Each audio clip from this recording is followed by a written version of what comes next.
Hello friends అందరికీ.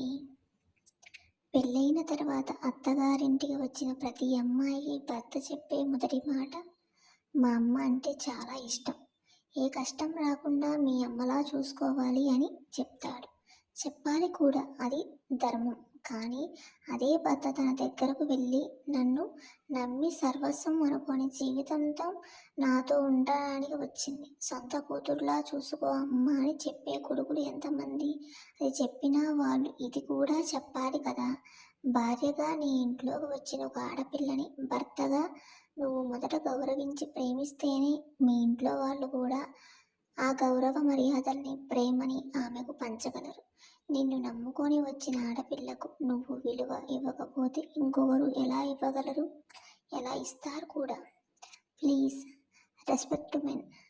Please భార్యను అర్థం చేసుకోండి.